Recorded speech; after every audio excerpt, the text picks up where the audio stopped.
Assalamualaikum, selamat pagi Ananda. Semoga semuanya berada dalam keadaan sehat dan sudah siap untuk mengikuti pembelajaran kita kali ini. Memasuki tema 3, kita akan mempelajari rangkaian listrik. Untuk subtema 1, kita membahas rangkaian seri pada rangkaian listrik sederhana.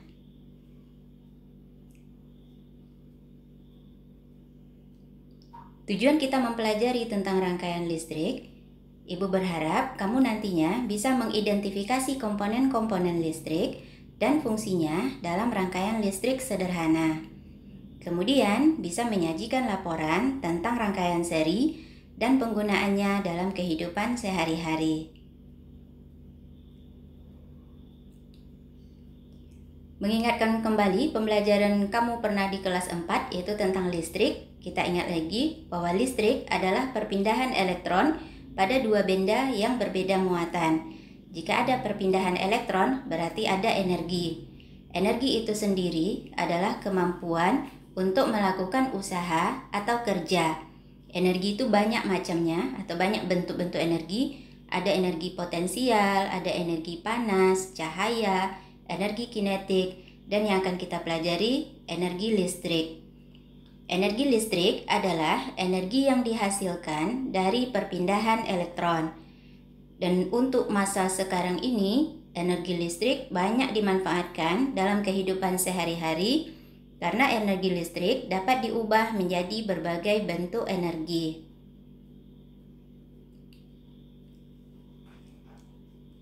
Sekarang kita lihat gejala kelistrikan. Yang pertama ada namanya listrik statis. Listrik statis itu artinya diam atau tidak bergerak. Berarti listrik statis adalah listrik yang arusnya diam atau tidak mengalir. Listrik statis terjadi karena gesekan dua buah benda. Contohnya, perhatikan gambar. Misalnya penggaris plastik kita di awalnya dia netral atau tidak bermuatan. Kemudian digosokkan ke kain, maka penggaris plastik akan menjadi bermuatan listrik. Untuk mengujinya bisa didekatkan ke potongan kertas, maka potongan kertas akan tertarik oleh penggaris. Contoh lainnya ada balon yang setelah digosokkan ke kain bisa menarik rambut. Kemudian ada sisir rambut yang jika sudah digosokkan ke kain dapat menarik potongan kertas. Yang kedua ada namanya listrik dinamis.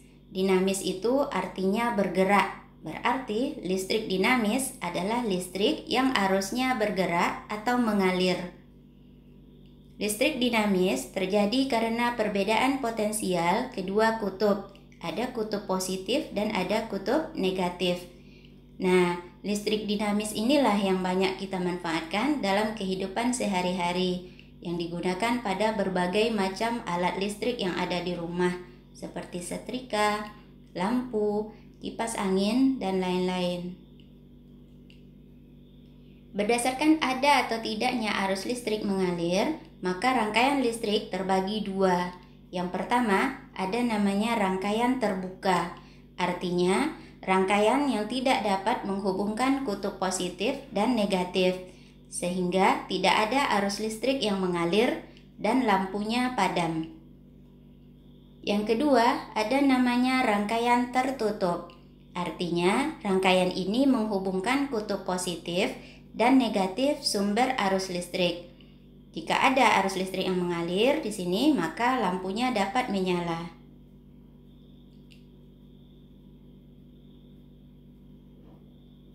Bentuk-bentuk rangkaian listrik. Untuk hari ini kita membahas ada namanya rangkaian seri. Minggu depan kita akan membahas tentang rangkaian paralel. Dan bentuk yang ketiga adalah rangkaian campuran. Berarti campuran dari seri dan paralel.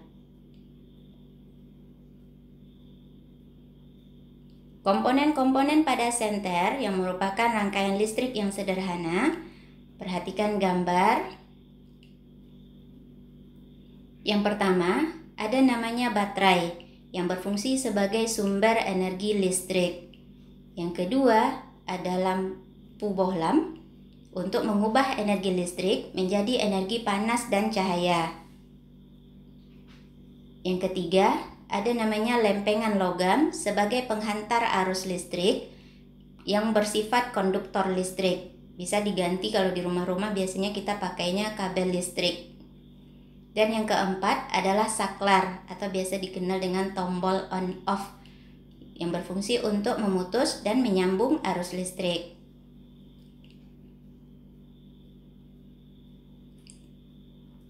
Sekarang kita bahas komponen-komponen rangkaian listrik sederhana. Ini Bu sampaikan lagi, seharusnya sebenarnya kalau kita mengadakan pembelajaran tatap muka di sekolah, maka untuk materi ini kita harusnya mengadakan praktik membuat rangkaian listrik sederhana. Dan alat-alat yang kita butuhkan, yang pertama adalah baterai. Baterai berfungsi sebagai sumber energi listrik yang cara kerjanya mengubah energi kimia menjadi energi listrik. Kemudian kabel yang berisi kawat tembaga karena dia bersifat konduktor listrik. Kabel ini sebagaimana tadi Ibu sampaikan di atas berfungsi sebagai penghantar arus listrik. Yang ketiga ada lampu bohlam yang di dalamnya ada filamen. Prinsip kerja dari lampu bohlam ini, ketika ada arus listrik mengalir, maka filamennya akan menahan atau menghambat arus itu, sehingga saking banyaknya dia menghambat arus, maka dia akan panas dan panas, kemudian akhirnya dia berpijar, makanya dia menghasilkan cahaya. Dan yang keempat itu adalah saklar, dan biasa kalau untuk praktek kita memakainya penjepit kertas atau paper clips yang terbuat dari logam.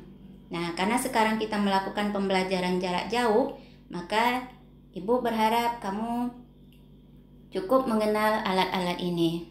Tapi kita tidak mempraktekkannya untuk saat ini. Ciri-ciri rangkaian seri. Perhatikan gambar. Di sini ada rangkaian seri, ya. 2 buah lampu dipasang secara seri, kemudian 2 buah baterai juga dipasang secara seri. Ciri-cirinya, rangkaian tidak bercabang, kemudian hemat kabel listrik.